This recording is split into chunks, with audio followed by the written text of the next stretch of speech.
السلام علیکم ورحمۃ اللہ وبرکاتہ، نحمده ونصلی علی رسولہ الکریم، اما بعد فاعوذ باللہ من الشیطان الرجیم، بسم اللہ الرحمن الرحیم، رب اشرح لی صدری ویسر لی امری واحلل عقدۃ من لسانی یفقہوا قولی۔ قل یا عبادی الذین اسرفوا علی انفسهم لا تقنطوا من رحمت اللہ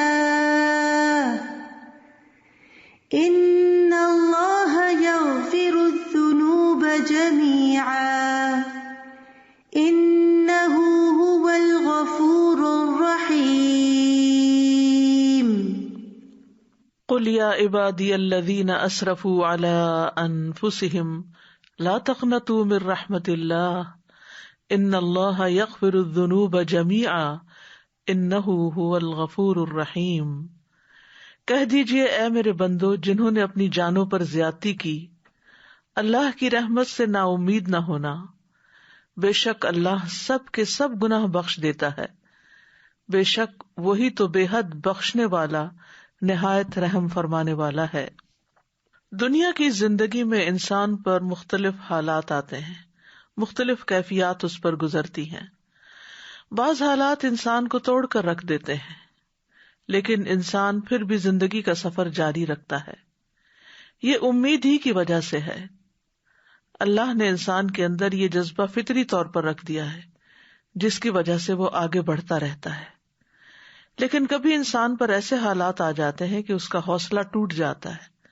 ایسے میں جو شخص اپنے رب کو پہچانتا ہے وہ کبھی مایوس نہیں ہوتا، اللہ پر بھروسہ کرتے ہوئے وہ پھر سے سرگرم عمل ہو جاتا ہے۔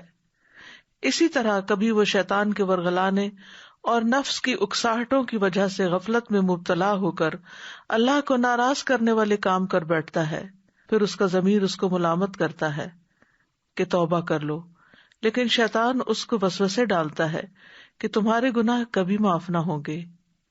ایسے میں یہ آیت پھر سے انسان کو اللہ کی طرف لے جاتی ہے کہ لا تقنطوا من رحمت اللہ، اللہ کی رحمت سے مایوس نہ ہو، اللہ سبحانہ و تعالیٰ تو سارے گناہ معاف کر دیتا ہے۔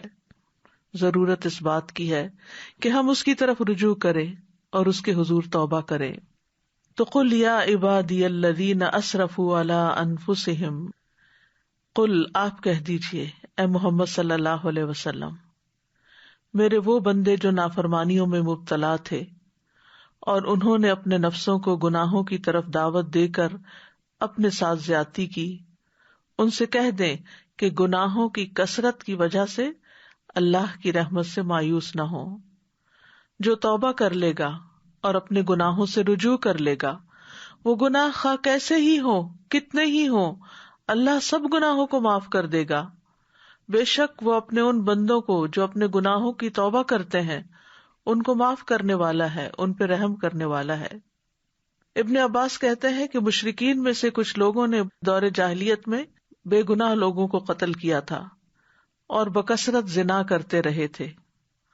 وہ محمد صلی اللہ علیہ وسلم کے پاس آئے اور عرض کیا کہ آپ جو کہتے ہیں اور جس کی دعوت دیتے ہیں وہ یقیناً اچھی چیز ہے، لیکن اگر آپ ہمیں اس بات سے آگاہ کر دیں کہ اب تک ہم نے جو گناہ کیے ہیں کیا وہ معافی کے قابل ہیں، تو اللہ تعالیٰ نے یہ آیات نازل فرمائی، والذین لا يدعون مع اللہ الہا آخر ولا يقتلون النفس التي حرم اللہ الا بالحق ولا يزنون، اور وہ لوگ اللہ کے ساتھ کسی دوسرے کو معبود نہیں پکارتے، کسی جان کو ناحق قتل نہیں کرتے جس کا اللہ نے قتل کرنا حرام کیا ہے مگر حق کے ساتھ، اور نہ وہ زنا کرتے ہیں۔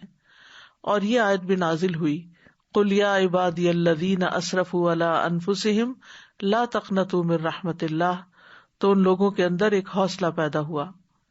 یہ آیت قرآن مجید کی سب سے زیادہ امید دلانے والی آیت ہے۔ ابو الضحیٰ بیان کرتے ہیں کہ مسروق اور شتیر بن شکل مسجد میں اکٹھے ہو گئے تو مسجد کے سب حلقے ان دونوں کی طرف سے مٹائے۔ اس پر مسروق نے کہا کہ میں سمجھتا ہوں کہ یہ لوگ ہمارے پاس کوئی اچھی بات سننے کو ہی جمع ہوئے ہیں، یا تو آپ عبداللہ سے روایت کریں اور میں تصدیق کروں، یا میں عبداللہ سے روایت کروں اور آپ میری تصدیق کریں؟ انہوں نے کہا اے ابو عائشہ آپ روایت کریں۔ انہوں نے کہا کیا آپ نے عبداللہ سے یہ بھی سنا ہے کہ قرآن میں کوئی آیت نہیں جس میں اس سے زیادہ شدید توکل ہو؟ یا عبادی الذین اسرفوا علی انفسہم لا تقنطوا من رحمت اللہ۔ انہوں نے کہا ہاں میں نے ابھی سنا ہے، یعنی یہ آیت سب سے زیادہ اللہ پہ بھروسہ اور توکل کروانے والی ہے۔ اس آیت میں بنیادی طور پر اللہ سبحانہ وتعالیٰ ان سب لوگوں کو جو اللہ سے دور ہیں، جنہوں نے کفر کیا یا شرک کیا یا نافرمانیاں کی، ان کو توبہ اور اللہ کی طرف رجوع کی دعوت دیتے ہیں، کیونکہ اس میں بیان کیا گیا ہے کہ جو شخص گناہوں سے توبہ کرے اللہ اس کے سارے گناہوں کو معاف کر دیتا ہے، خواہ وہ گناہ کتنے ہی بڑے کیوں نہ ہو یا کوانٹٹی بھی کتنی زیادہ کیوں نہ ہو، سمندر کی جھاگ کی طرح ہی زیادہ کیوں نہ ہو۔ تو اس آیت میں سبھی لوگ مراد ہیں، چاہے نان مسلمز ہوں یا مسلمز ہوں، تمام کے تمام لوگوں کو امید دلائی جا رہی ہے۔ قل یا عبادی الذین اسرفوا علی انفسہم۔ امام شوکانی کہتے ہیں کہ جان لو یہ آیت اللہ کی کتاب میں سب سے زیادہ امید دلانے والی ہے، کیونکہ یہ سب سے بڑی خوشخبری پر مشتمل ہے۔ کیونکہ ایک تو یہ کہ اللہ نے بندوں کو شرف بخشتے ہوئے ان کو مزید خوشخبری دیتے ہوئے ان کو اپنی ذات کی طرف منسوب کیا ہے، یعنی عبادی کہا ہے، حالانکہ وہ گناہگار بندے ہیں پھر بھی اللہ ہی کے بندے ہیں۔ پھر ان کا یہ وصف بیان کیا کہ وہ بہت زیادہ گناہ کر چکے ہیں، پھر اس کے بعد اللہ نے انہیں رحمت سے مایوس ہونے سے منع کیا ہے، اور پھر اس کے بعد وہ بات کہی کہ اس میں کوئی شک باقی نہیں رہ جاتا، اور اس کے سننے کے بعد کسی قسم کا کوئی برا گمان دل میں داخل نہیں ہوتا، کہ اللہ تعالیٰ نے فرمایا ان اللہ یغفر الذنوب جمیعا، کہ اللہ سارے گناہ معاف کر دے گا۔ اللہ سبحانہ تعالیٰ اپنے بندوں کو خوبصورت انداز میں یہاں مخاطب کر رہے ہیں۔ قشیری اس آیت کی تفسیر میں کہتے ہیں یا عبادی سے اطاعت گزاروں نے یہ امید لگائی کہ اس سے وہی لوگ مقصود ہیں، تو انہوں نے اپنے سر خوشی سے بلند کر لیے، اور اس آیت کو سن کر نافرمان لوگوں نے اپنے سر جھکا لیے۔ انہوں نے کہا کہ ہم کون ہیں یہاں تک کہ ہمیں اللہ اس طرح کی بات کہے، یعنی اللہ تعالیٰ نے ہم سے خطاب کیا ہے۔ تو اس کے بعد اللہ تعالیٰ نے فرمایا الذین اسرفوا، تو صورتحال تبدیل ہو گئی، تو وہ لوگ جنہوں نے سر جھکائے تھے ان کی حوصلہ افزائی ہو گئی اور ان کی ذلت ختم ہو گئی، اور جن لوگوں نے اپنے سر بلند کیے تھے انہوں نے اپنے سر جھکا لیے اور ان کا دبدبہ ختم ہو گیا۔ پھر اللہ نے اس تقسیم کے بارے میں اس حیرت کو ختم کر دیا جس کی وجہ سے ان کی امید بہت زیادہ ہو گئی۔ تو اللہ تعالیٰ نے فرمایا الا انفسہم، کہ تم نے اپنے آپ پر زیادتی کی ہے، جس کا وبال تمہاری اپنی جان پر ہے، تو تم پلٹ آؤ۔ یعنی بیسیکلی اللہ سبحانہ تعالیٰ اس آیت میں لوگوں کو اللہ کی طرف پلٹنے اور رجوع کرنے کی طرف ابھار رہے ہیں۔ اور پھر اس قول سے یہ بھی پتہ چلتا ہے کہ جو شخص بھی لوگوں کو دین کی دعوت دے رہا ہو اس کے لیے لازم ہے کہ وہ ان کے اندر امید پیدا کرے، ان کو اتنا خوف نہ دلائے کہ جس کی وجہ سے وہ اور زیادہ اللہ سے دور ہو جائیں۔ اور پھر یہاں پر یہ جو لفظ اسراف استعمال ہوا ہے، اسراف کہتے ہیں ہر چیز میں حد سے آگے بڑھ جانا، اور عام طور پر اس کا مشہور استعمال جو ہے وہ مال خرچ کرنے میں حد سے زیادہ بڑھ جانے میں آتا ہے۔ یعنی اسراف کا مطلب ہم انسٹنٹلی لیتے ہیں کہ حد سے زیادہ مال خرچ کر لینا، جیسے قرآن مجید میں آتا ہے یا بنی آدم خذوا زینتکم عند کل مسجد وکلوا واشربوا ولا تسرفوا انہ لا یحب المسرفین۔ اے آدم کی اولاد، ہر نماز کے وقت اپنی زینت لے لو اور کھاؤ اور پیو اور حد سے نہ گزرو، بے شک وہ حد سے گزرنے والوں سے محبت نہیں کرتا۔ لیکن بنیادی طور پر اسراف سے مراد نافرمانیاں اور برائیاں کرنا اور ان کے ارتکاب میں حد سے بڑھنا، یعنی اسراف بیسیکلی کیا، حد سے بڑھنا، چاہے مال خرچ کرنے میں ہو چاہے گناہ کرنے میں ہو۔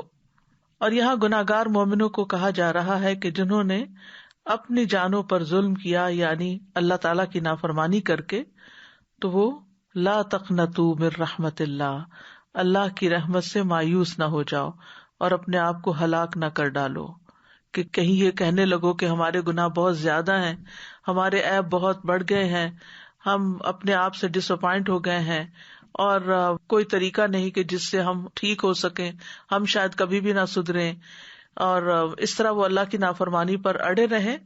تو یہ باتیں نہیں کرنی چاہیے. انسان کوشش کرتا رہے اور اللہ کی طرف بار بار پلٹتا رہے اور پھر اپنے رب کو ان ناموں سے پکارے جو اس کے جود و کرم پر دلالت کرتے ہیں، کیونکہ اللہ سبحانہ وتعالیٰ سارے ہی گناہ معاف کر دیتا ہے. اللہ تعالیٰ شرک کو بھی معاف کر دیتا ہے، جو کوئی توبہ کرتا ہے پلٹتا ہے اس کی طرف. قتل، زنا، سود خوری، ظلم وغیرہ چھوٹے بڑے سارے گناہ بخش دیتا ہے. اور قنوت کہتے ہیں خیر اور رحمت سے بہت زیادہ مایوس ہونے کو. تو لا تقنطوا کا مطلب ہے کہ سخت مایوس نہ ہو. قنوت میں ایک مایوسی کی کیفیت ہوتی ہے، ڈپریشن کی کیفیت ہوتی ہے، کسی چیز کو پانے کی آرزو ختم ہو جاتی ہے. یعنی کہا جاتا ہے فلاں شخص اس چیز کو حاصل کرنے سے مایوس ہے، یعنی اپنے مقصد کو پانے میں اس کے لیے کوئی آرزو باقی نہیں رہی، کوئی ہوپ نہیں رہی، اس کے اندر کوئی جذبہ نہیں رہا کہ کچھ کرے، بلکہ بالکل گمسم ہو گیا ہے اور سب اچھے کام جو ہیں وہ چھوڑ دیے. پھر اسی طرح مایوسی امید کے برعکس ہے، یعنی کسی چیز سے توقع ختم ہو جانا اور پکا یقین کر لینا کہ محرومی یقینی ہے، اور یہ عقیدہ بنا لینا کہ اللہ اسے کبھی معاف نہیں کرے گا، اللہ تعالیٰ اس کی توبہ قبول نہیں کرے گا کیونکہ اس کے خیال میں گناہ بہت زیادہ ہیں، اس کے گناہ تو معاف ہی نہیں ہو سکتے. تو جو شخص توبہ کی طرف نہیں آتا، آمادہ ہی نہیں ہوتا، وہ دراصل اپنے نفس سے مغلوب ہو جاتا ہے، اپنے آپ سے ہی ہار جاتا ہے. شیطان بھی اس پہ قبضہ جما لیتا ہے، کیونکہ مایوس ہونے والے پر شیطان جلد حملہ کرتا ہے اور وہ اس کو اپنے قابو میں بھی لے لیتا ہے. اور بہت سے لوگوں کی ایسی کیفیت ہو جاتی ہے، کبھی کسی طرح کی مایوسی ہوتی ہے، کبھی کسی طرح کی. شیخ سعدی کہتے ہیں کہ اللہ کی رحمت سے مایوس ہونا بڑے بڑے ممنوعات میں سے ہے. اس کی دو اقسام ہیں. نمبر 1، کفار کا اللہ کی رحمت سے مایوس ہو کر وہ سارے اسباب چھوڑ دینا جو اللہ کے قریب کرتے ہیں. اور نمبر 2، گناہگاروں کا اپنے گناہوں اور جرائم کی کثرت کے سبب اللہ کی رحمت سے مایوس ہونا، جو انہیں وحشت میں مبتلا کر کے ان کے دلوں پر حاوی ہو جاتے ہیں، اور اس طرح ان کے دلوں میں مایوسی پیدا ہو جاتی ہے. تو یاد رکھیے، مایوسی کفر ہے. ہمارے دین میں مایوس ہونے کی مذمت کی گئی ہے. سورۃ یوسف میں آتا ہے، یعقوب علیہ السلام کا قول اس طرح بیان ہوا ہے کہ وہ کہتے ہیں اِنَّهُ لَا يَيْأَسُ مِن رَّوْحِ اللَّهِ إِلَّا الْقَوْمُ الْكَافِرُونَ. بے شک حقیقت یہ ہے کہ اللہ کی رحمت سے نا امید نہیں ہوتے مگر وہی لوگ جو کافر ہیں. یعنی جو اپنے رب کو پہچانتا ہے، جو رب کو جانتا ہے کہ وہ غفور الرحیم ہے، رحمان الرحیم ہے، وہ کبھی بھی پھر مایوس نہیں ہوتا. مایوسی کبیرہ گناہوں میں سے ہے، یہ ایمان والوں کی صفت نہیں ہوتی.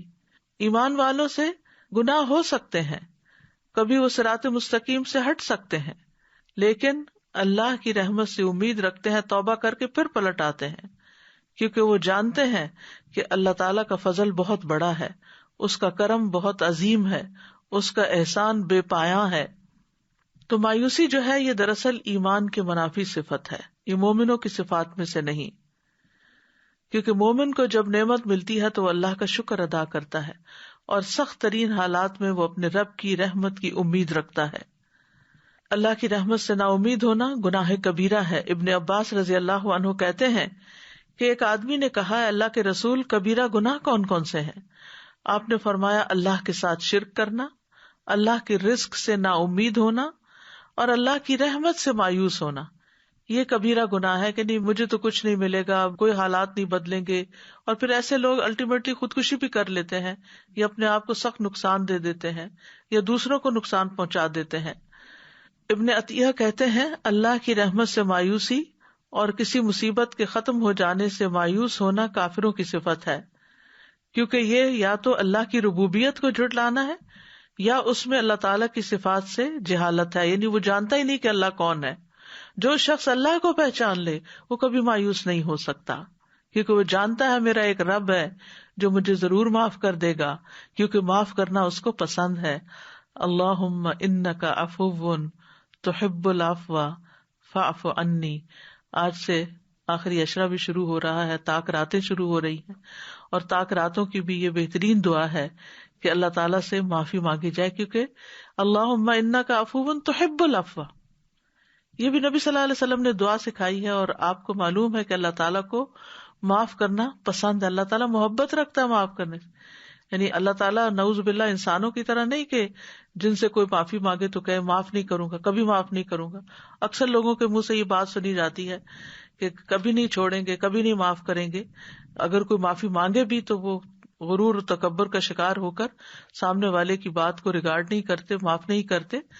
اللہ تعالیٰ تو بندے کو رات کے گناہگار کو پکارتا ہے کہ تو پلٹ آ، اور دن کے گناہگار کو پکارتا ہے کہ تو پلٹ آ. ضرورت اس بات کی ہے کہ ہم پلٹیں. مایوس ہونا جو ہے یہ قرآن کی تکذیب کرنا بھی ہے. قرطبی کہتے ہیں اللہ کی رحمت سے مایوس ہونا دراصل قرآن کو جھٹلانا ہے، کیونکہ یہ اللہ کا فرمان ہے کہ مایوس نہ ہو، اور پھر بھی انسان مایوس ہو تو وہ اللہ کی نافرمانی کر رہا ہے، اور اللہ کا فرمان برحق ہے. یہ اللہ تعالیٰ کے ساتھ ایک بے ادبی کی قسم ہے، کیونکہ خوف جو انسان کو مایوسی میں ڈال دے یہ اللہ کی رحمت کے ساتھ بے ادبی ہے، کیونکہ اللہ کی رحمت اس کے غضب پر سبقت لے جا چکی ہے، اور مایوسی اسی بات کی لا علمی ہے. تو اللہ تعالیٰ اپنے بندوں کو مایوس ہونے سے بچاتا ہے. ابو ہریرہ کہتے ہیں نبی صلی اللہ علیہ وسلم اپنے صحابہ کے ایک گروہ کی طرف نکلے جو ہنس رہے تھے اور باتیں کر رہے تھے. آپ نے فرمایا اس ذات کی قسم جس کے ہاتھ میں میری جان ہے، اگر تم وہ جان لو جو میں جانتا ہوں تو تم ہنستے کم اور روتے زیادہ. پھر آپ چلے گئے اور لوگ رونے لگ گئے. اللہ عز و جل نے آپ کی طرف وحی کی کہ اے محمد صلی اللہ علیہ وسلم آپ نے میرے بندوں کو مایوس کیوں کیا؟ تو نبی صلی اللہ علیہ وسلم واپس ان کے پاس تشریف لائے اور کہا خوش ہو جاؤ، سیدھے رہو اور قریب ہو جاؤ، یعنی پھر خوشخبری سنا دی. اللہ سبحانہ وتعالیٰ اپنے بندوں کو مایوسی سے نکالنے کے لیے بارش کی مثال دیتے ہیں. وَهُوَ الَّذِي يُنَزِّلُ الْغَيْثَ مِن بَعْدِ مَا قَنَطُوا وَيَنشُرُ رَحْمَتَهُ وَهُوَ الْوَلِيُّ الْحَمِيدُ، اور وہی ہے جو بارش برساتا ہے اس کے بعد کہ وہ نا امید ہو چکے ہوتے ہیں، اور وہ اپنی رحمت پھیلا دیتا ہے، وہی مدد کرنے والا ہے، تمام تعریفوں کے لائق ہے. پھر اسی طرح اللہ تعالیٰ بندوں کی مایوسی پر مسکراتے ہیں. نبی صلی اللہ علیہ وسلم نے فرمایا ہمارا رب عز و جل اپنے بندوں کی مایوسی پر ہنستا ہے حالانکہ حالات کی تبدیلی قریب ہوتی ہے. تو ابو رزین نے عرض کیا اللہ کے رسول کیا رب عز و جل بھی ہنستا ہے؟ آپ نے فرمایا ہاں. تو انہوں نے عرض کیا جو رب ہنستا ہے اس کے ہاں ہم خیر و بھلائی کو مفقود نہیں پا سکتے، یعنی پھر اس کے پاس تو خیر و بھلائی ہی ہے. مایوسی کے بہت سے نقصانات بھی ہیں. مایوسی ہلاکت اور گمراہی کا سبب ہے. اور قاسمی کہتے ہیں دنیا سے محبت کرنا اور اس کو آخرت پر ترجیح دینا، اور اللہ تعالیٰ کی نعمتوں کی ناشکری کرنا اور ان کے شکر سے اعراض برتنا، اور جو تکلیف اس کی تقدیر میں لکھی جا چکی ہو اس سے چھٹکارا حاصل کرنے میں بے صبری اور مایوسی کا مظاہرہ کرنا، یہ سب گمراہی ہے. اور گمراہ لوگ گمراہی کی وادی میں جا پڑتے ہیں، اور مایوسی ہی اس بات کا سبب بنتی ہے. پھر مایوسی میں تباہی ہے. ابن مسعود رضی اللہ عنہ کہتے ہیں تباہی دو چیزوں میں ہے، مایوسی اور خود پسندی میں. مایوسی کی وجہ سے نیک کام کرنے میں سستی آ جاتی ہے اور کمزوری پیدا ہو جاتی ہے. ابن حجر ہیثمی کہتے ہیں مایوس انسان نیک اعمال کے نفع سے مایوس ہوتا ہے. نیک اعمال کا فائدہ کوئی نہیں. لوگ کہتے کوئی فائدہ نہیں نماز پڑھنے کا، کوئی فائدہ نہیں یہ کرنے کا. تو یہ دراصل کیا ہے، اس کو نیک اعمال کا فائدہ نہیں پتا ہوتا یا اس سے مایوس ہو جاتا ہے، اور اس کے نتیجے کے طور پر وہ لازمی طور پر نیک اعمال کو چھوڑ دیتا ہے. تو کتنی بڑی یعنی گمراہی کی بات ہے کہ انسان اپنے سے یہ سوچ کے کہ نیکی کا کوئی فائدہ نہیں. یہ آپ دیکھیں لوگوں نے کیسے کیسے محاورے بنا رکھے ہیں، یہ کوئی نیکی کا دور ہے، آج کسی کے ساتھ بھلائی کرنے کا وقت نہیں. حالانکہ انسان بھلائی جب اللہ کے لیے کرتا ہے تو کسی انسان پر تو کوئی احسان نہیں انسان کا. اور ان احسنتم احسنتم لانفسکم، اگر تم کسی پر احسان کرتے ہو تو دراصل وہ اپنے ساتھ کر رہے ہوتے ہو. پھر اسی طرح یہ ہے کہ اگر انسان مثلاً دنیا کی نعمتوں کے لیے کوشش کر رہا ہوتا ہے اور محروم ہو جاتا ہے تو غم اور پریشانی اس پہ چھا جاتی ہے. لہٰذا یہ غم اور پریشانی اس کو اتنا مغلوب کر لیتی ہے کہ اس کے پاس اللہ کا ذکر کرنے، اللہ کو یاد کرنے، اللہ کی طرف رجوع کرنے کا وقت ہی نہیں ہوتا. تو ایسا قابل رحم آدمی ہمیشہ کے لیے پھر ذکر سے بھی مایوس ہو جاتا ہے، یعنی چپ کر کے ہاتھ پہ ہاتھ رکھ کے صرف گھور رہا ہوتا ہے یا پریشانیوں کا شکار ہوتا ہے. نہ اس کے منہ سے کوئی خیر کی بات نکلتی ہے، نہ وہ عملی طور پر کوئی کام کرنے کے قابل ہوتا ہے. پھر یہ بھی ہوتا ہے کہ مایوسی کی وجہ سے انسان گناہوں اور نافرمانیوں میں لگے رہتا ہے. ابو قلابہ کہتے ہیں آدمی ایک گناہ کا ارتکاب کرتا ہے اور کہتا ہے میں مارا گیا تو میری تو کوئی توبہ نہیں، بس ایسا شخص اللہ کی رحمت سے مایوس ہو جاتا ہے اور گناہوں میں بری طرح منہمک ہو جاتا ہے. اس نے کہا جب مرنے کے بعد، وہ کیا سوچتا ہے کہ مرنے کے بعد جب سزا ملے گی ہی تو پھر دنیا میں تو عیش کر لو، حالانکہ اللہ تعالیٰ نے اس بات سے منع کیا ہے. پھر ایسے شخص کی دل کی سکینت ختم ہو جاتی ہے اور انسان کو ہمیشہ کے لیے محرومی اور غم اور پریشانی کا احساس ہوتا رہتا ہے، کیونکہ اللہ کی رحمت سے مایوس ہونا جو ہے وہ ترک عمل کی طرف لے جاتا ہے، عمل چھڑواتا ہے، کیونکہ اس کے خیال میں کوئی فائدہ نہیں. اور یہ مصیبتوں میں سے ایک بہت بھاری مصیبت اور کبیرہ گناہوں میں سے ایک بہت بڑا گناہ ہے. دل کی سکینت، نیکیوں سے انسیت ختم ہو جاتی ہے، جس میں بے چینی اور بے قراری اور غم کی طرف انسان چلا جاتا ہے. دل کے بگاڑ کا سبب بن جاتی ہے مایوسی، یعنی کتنے بے شمار نقصان ہیں. ابن قیم رحمہ اللہ جب کبیرہ گناہوں کو شمار کر رہے تھے تو انہوں نے کہا اللہ کی رحمت سے مایوس ہو جانا اور اللہ کی رحمت سے مایوسی کے نتائج زنا، شراب نوشی اور دیگر ظاہری کبیرہ گناہوں کے نتائج سے بھی زیادہ بڑے ہیں. اور دل اور جسم کی اصلاح کی صورت اسی صورت میں ہو سکتی ہے جب ان سے بچا جائے، نہیں بڑے گناہوں سے توبہ کی جائے، ورنہ دل بگڑ جائے گا، اور جب دل بگڑتا ہے تو سارا جسم بگڑ جاتا ہے. مایوسی اللہ کی رحمت اور بخشش سے محرومی کا سبب ہے. مبارک پوری کہتے ہیں کہ اگر کوئی انسان یہ عقیدہ بنا لے یا یہ گمان کر لے کہ اللہ انسان کے اعمال کو قبول نہیں کرے گا اور یہ اعمال اس کو فائدہ نہیں دیں گے تو یہ اللہ کی رحمت سے مایوسی ہے اور یہ کبیرہ گناہ ہے، اور اگر وہ اس پر مر گیا تو اس کو اس کے گمان کے حوالے کر دیا جائے گا. یعنی مرنے کے بعد بھی، قبر میں بھی اس کے دل کی یہ حالت نہیں بدلے گی، وہ وحشت اور مایوسی کے ساتھ ہی برزخ کا وقت گزارے گا، اور آخرت میں بھی پھر اس کے لیے کوئی مقام نہیں، کیونکہ مایوس ہونے والے کے لیے عذاب ہے. فضالہ بن عبید کہتے ہیں کہ رسول اللہ صلی اللہ علیہ وسلم نے فرمایا 3 آدمیوں کے متعلق کچھ نہ پوچھو کہ انہیں کس قدر عذاب ہوگا. ایک تو وہ آدمی جو اللہ عز و جل سے اس کی چادر لینے میں جھگڑا کرے کہ اللہ کی اوپر کی چادر کبریائی اور نیچے کی چادر عزت ہے، یعنی اپنے آپ کو بڑی چیز سمجھے، غرور اور تکبر کا شکار ہو جائے. دوسرا وہ آدمی جو اللہ کے کاموں میں شک کرے کہ اللہ نے یہ کیوں کر دیا، وہ کیوں کر دیا، ایسا نہیں ہونا چاہیے تھا، ویسا نہیں ہونا چاہیے تھا. اور تیسرا اللہ کی رحمت سے مایوس ہونے والا. بہت سے گناہوں کی سزا تو آخرت میں ملے گی، لیکن مایوس انسان کو سزا دنیا میں بھی ملنے لگتی ہے. قلق، رنج، غم، پریشانی، فرسٹریشن، ڈپریشن کی وجہ سے. یعنی وہ چونکہ مایوس ہو جاتا ہے لہٰذا وہ تکلیف کا ایک سائیکل چل پڑتا ہے جس کو وہ کاٹ نہیں پاتا سوائے اس کے کہ وہ اللہ کی طرف پلٹے اور یہ یقین رکھے کہ توبہ کرنے سے اللہ تعالیٰ گناہ معاف کر دیتے ہیں. تو کرنا کیا چاہیے؟ مایوسی کی بجائے اللہ سے حسن ظن رکھنا چاہیے. یہ توحید اور ایمان کا تقاضا ہے. یاد رکھیے منافق اللہ کے بارے میں برے گمان رکھتا ہے. یظنون باللہ غیر الحق ظن الجاہلیہ، وہ اللہ کے بارے میں ناحق جاہلیت کا گمان کر رہے تھے. ایک اور جگہ آتا ہے الظانین باللہ ظن السوء علیہم دائرۃ السوء، جو اللہ کے بارے میں گمان کرنے والے ہیں برا گمان، انہی پر بری گردش ہے. یعنی جو برا سوچتے ہیں، وہ لا آف اٹریکشن بھی ہے نا کہ جیسے انسان سوچتا ہے پھر چیزیں اس کے لیے ویسے ہونے لگتی. تو جو اللہ کے بارے میں برا گمان رکھتے ہیں پھر ان پر بری گردش آ جاتی ہے. پھر اللہ بندے کے گمان کے مطابق معاملہ کرتا ہے. سبحان اللہ. حدیث قدسی ہے قال اللہ عز وجل انا عند ظن عبدی بی فلیظن بی ما شاء. اللہ تعالیٰ فرماتا ہے میں اپنے بندے کے گمان کے مطابق ہوتا ہوں، بس وہ میرے ساتھ جیسا چاہے گمان رکھے. اگر اچھا گمان رکھیں گے تو انشاءاللہ اچھے نتائج سامنے آئیں گے. اور پھر یہ گمان موت تک اچھا ہونا چاہیے. رسول اللہ صلی اللہ علیہ وسلم نے اپنی وفات کے 3 دن پہلے فرمایا تم میں سے کوئی اس وقت تک نہ مرے مگر یہ کہ وہ اللہ عز و جل سے اچھا گمان رکھتا ہو، اللہ کے بارے میں اللہ کی رحمت سے پر امید ہو، اللہ تعالیٰ معاف کرنے والے، اللہ تعالیٰ کے اچھے اچھے ناموں کے ساتھ اس کو یاد کرے. پھر اسی طرح جیسی انسان امید رکھتا ہے ویسا ہی اس کے ساتھ معاملہ ہوتا ہے. جو شخص یقین رکھتا ہے کہ اچھا ہی ہوگا، مثلاً کوئی کام ہوتا ہے، کوئی منصوبہ ہوتا ہے، کوئی پروجیکٹ ہوتا ہے، کوئی مشکل سے مشکل وقت ہوتا ہے، تو انسان اس وقت مایوسی کی بات کرنے کے بجائے کہتا ہے کہ اللہ چاہے گا تو ہو جائے گا، کوئی مشکل نہیں، ہو جائے گا انشاءاللہ.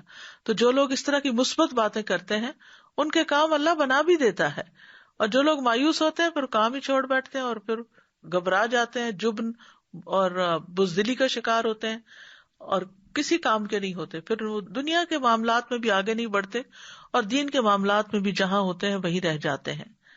جہنمی کو بھی اللہ سے اچھی امید کا فائدہ ہوگا. انس بن مالک کہتے ہیں رسول اللہ صلی اللہ علیہ وسلم نے فرمایا جہنم سے 4 آدمیوں کو نکالا جائے گا، انہیں اللہ عز و جل کے سامنے پیش کیا جائے گا، اللہ تعالیٰ دوبارہ انہیں جہنم میں بھیجنے کا حکم دے دے گا. ان میں سے ایک شخص اللہ کی طرف متوجہ ہو کر کہے گا اے میرے رب، مجھے تو یہ امید ہو گئی تھی کہ اگر تو مجھے اس جہنم سے نکال رہا ہے تو اس میں دوبارہ نہیں لوٹائے گا.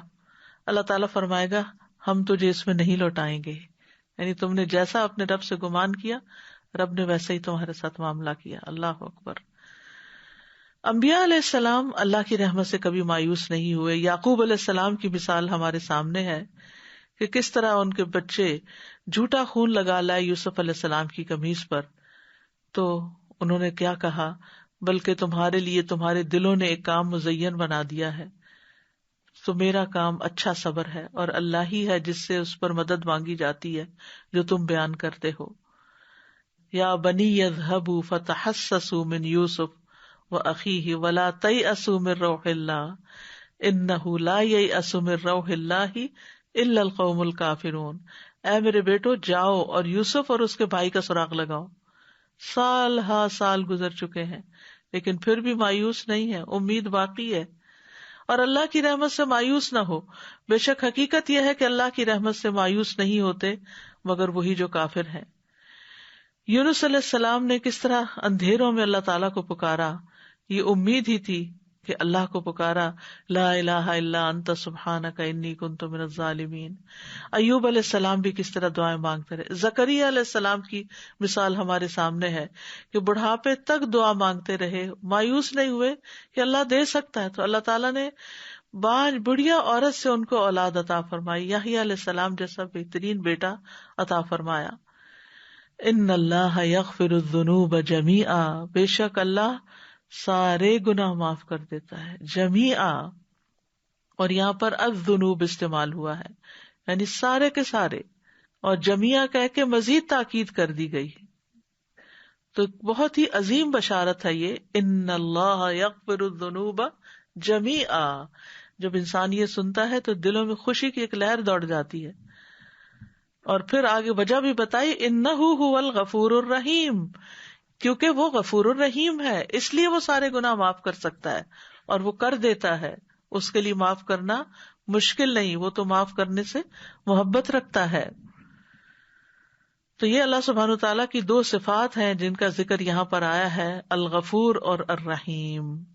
یہ صفات ایک دوسرے کے ساتھ لازم و ملزوم ہے.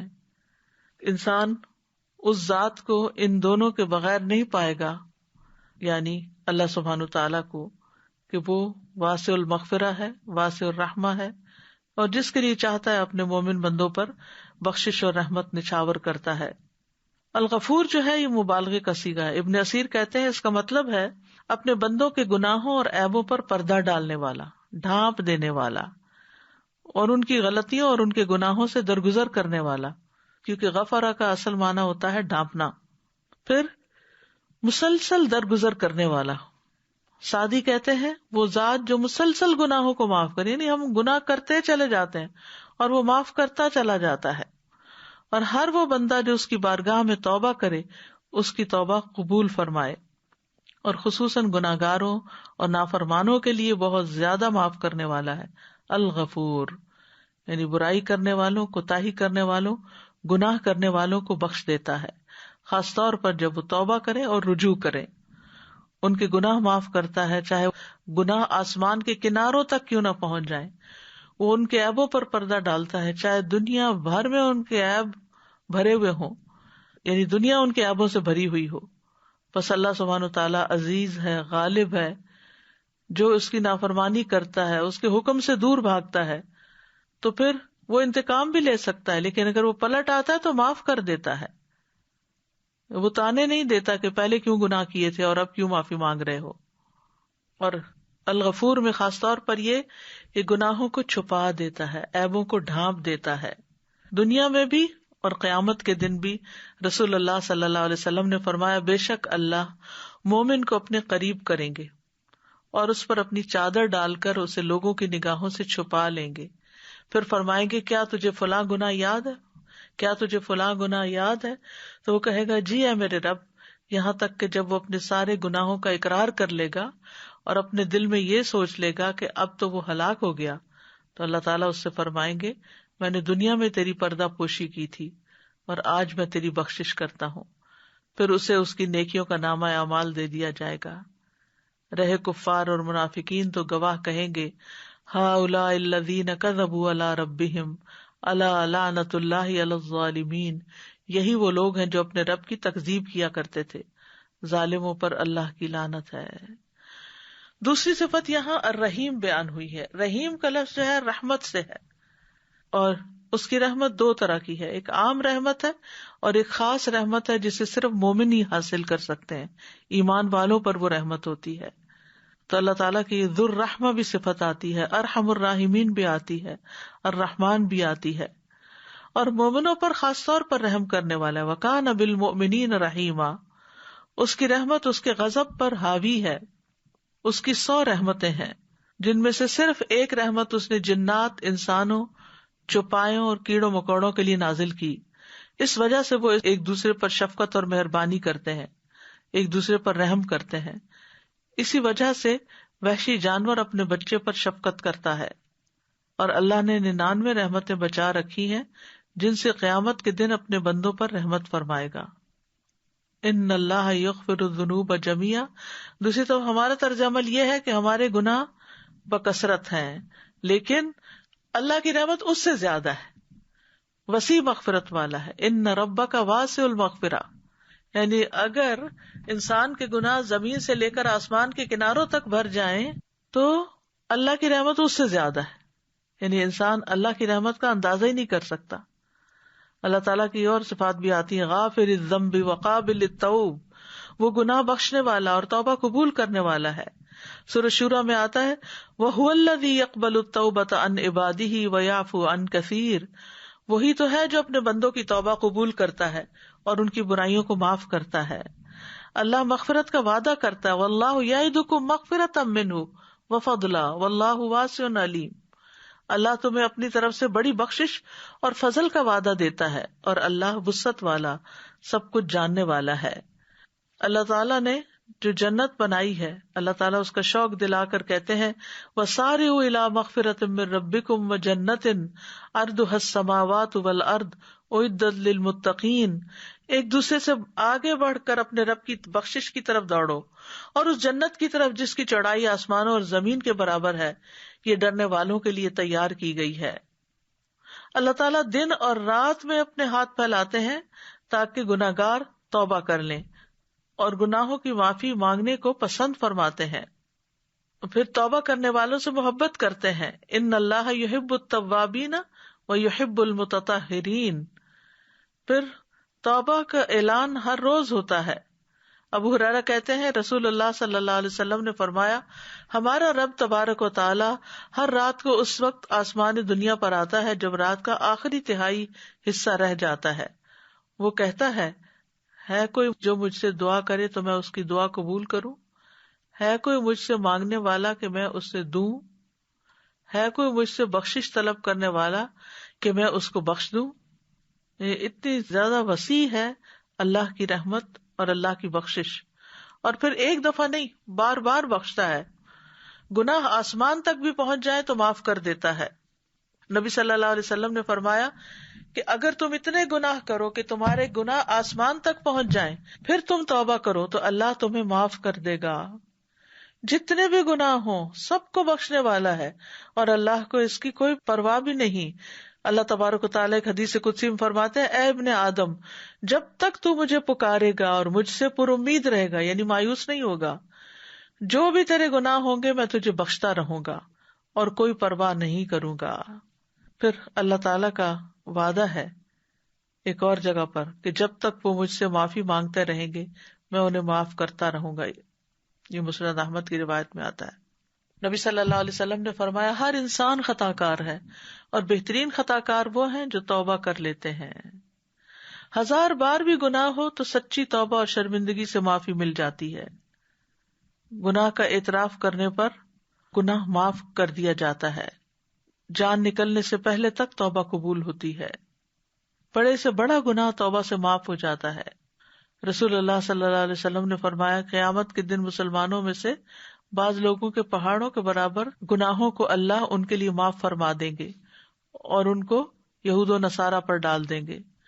پھر زنا، چوری، شراب، ان سب گناہوں سے بھی توبہ قبول ہوتی ہے. شرک جیسا گناہ بھی معاف ہو جاتا ہے. قتل جیسا گناہ بھی معاف ہو جاتا ہے.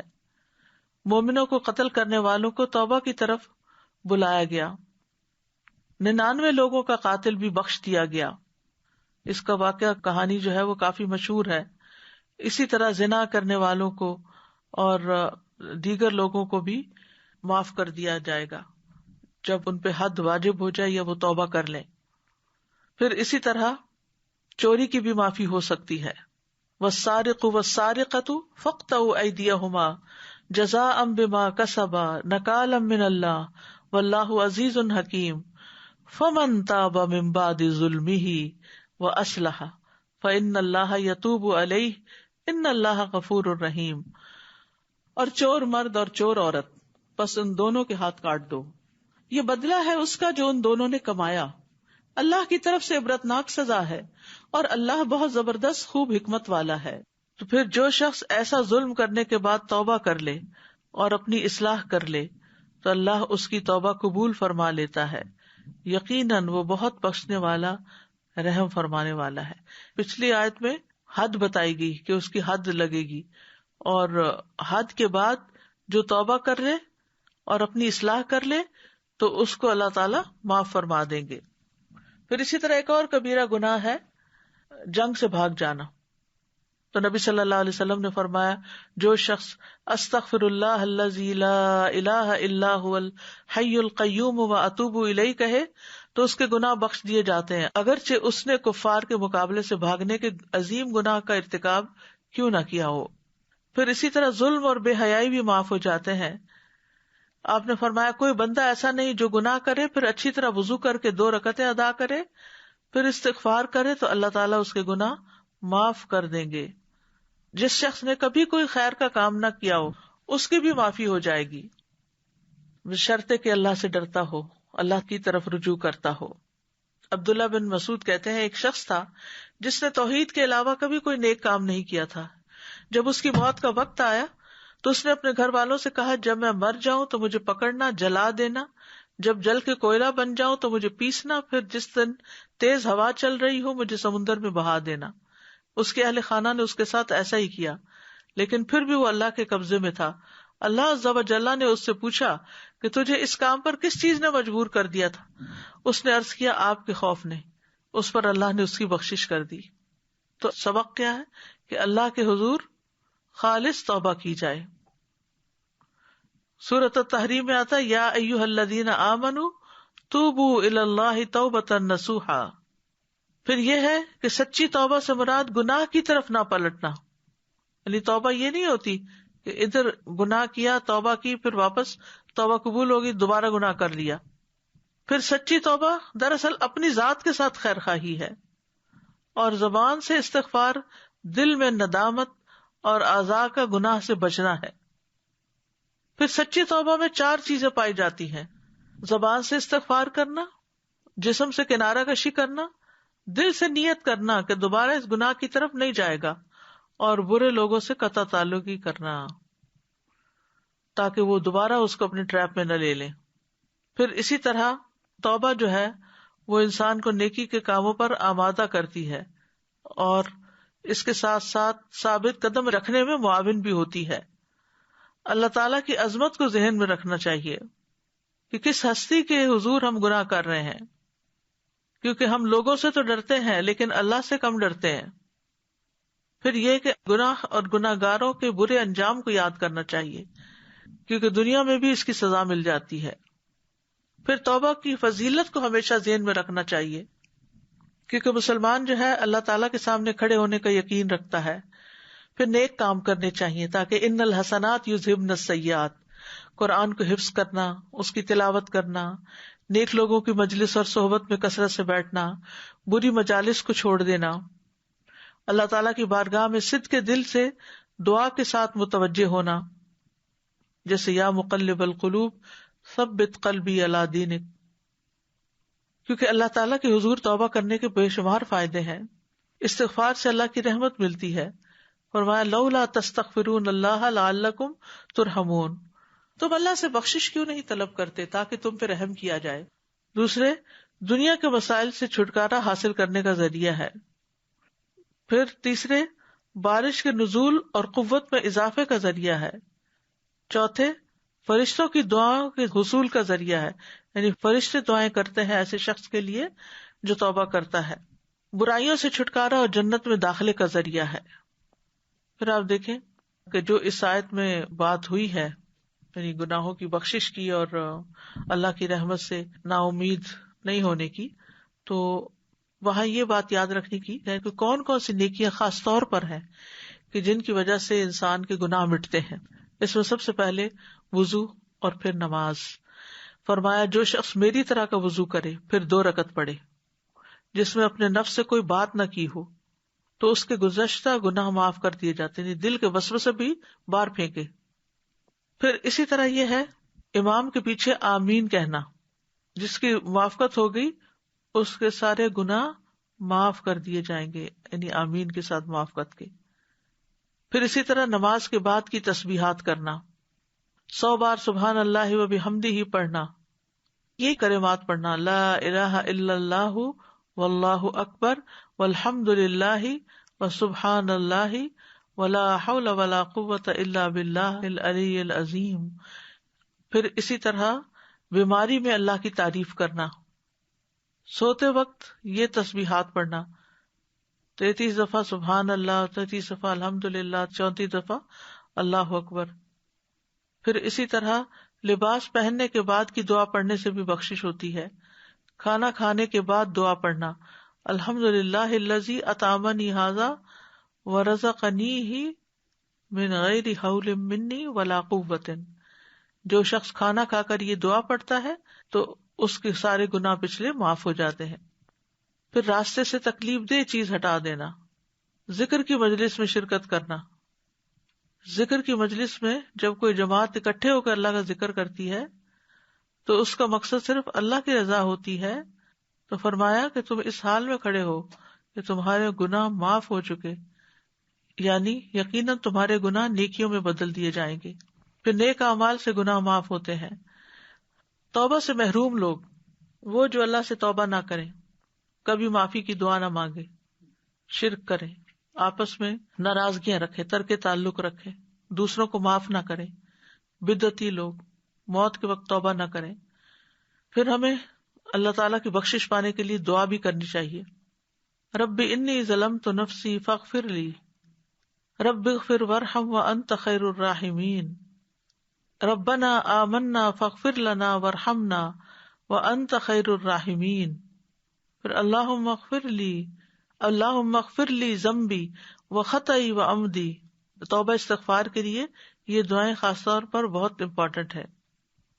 2 سجدوں کے درمیان بھی دعا کرنی چاہیے، رب اغفر لی، رب اغفر لی.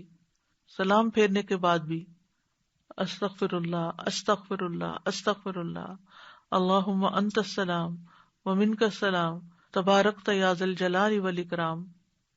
پھر دن میں 100 بار استغفار کرنا. الغفور، رب کے سامنے گناہوں کا اعتراف کرنا. 2 طرح کے گناہوں کی معافی مانگنا. رسول اللہ صلی اللہ علیہ وسلم اپنے سجدوں میں یہ دعا کیا کرتے تھے، اللہم اغفر لی ذنبی کلہ دقہ وجلہ واولہ وآخرہ وعلانیتہ وسرہ. دنیا اور آخرت کی بھلائیوں کی دعا کرنا، سید الاستغفار پڑھنا، اور پھر اس کے بعد لوگ اذیت دیں تو بھی ان کو دعا دینا، آپ نے کوئی سنا ہی نہ ہو. پھر میت کی بخشش کی دعا، اس میں بھی استغفار ہے. کرنے کے کام یہ ہے کہ اللہ سے پوری امید کے ساتھ بخشش مانگے. نہ خود اللہ کی رحمت سے مایوس ہونا لوگوں کو کریں. ابن عمر سے روایت ہے وہ مسجد میں داخل ہوئے تو ایک بیان دینے والا آگ کی بیڑیوں کا ذکر کر رہا تھا، تو وہ اس کے سر پہ جا کے کھڑے ہوئے اور کہا اے تذکیر کرنے والے کیوں لوگوں کو مایوس کرتے ہو؟ پھر دوسروں کو اللہ کی رحمت کی امید دلائیں، عذاب سے بھی ڈرائیں، کثرت سے توبہ استغفار کریں، ہر روز استغفار کریں، کسی مجلس میں بیٹھے ہوں وہاں بھی 100 بار استغفار کریں، اور آخری بات یہ کہ جیسے ہی گناہ ہو جائے فوراً توبہ کریں، اللہ کی طرف پلٹ آئیں، دیر نہ کریں، اللہ کی رحمت سے مایوس نہ ہو. اللہ تعالیٰ سارے گناہ معاف کر دیتا ہے، شرط یہ ہے کہ ہم کرتے کیا ہیں. سبحانک اللہم و بحمدک اشہد ان لا الہ الا انت استغفرک و اتوب الیک. السلام علیکم و رحمۃ اللہ وبرکاتہ.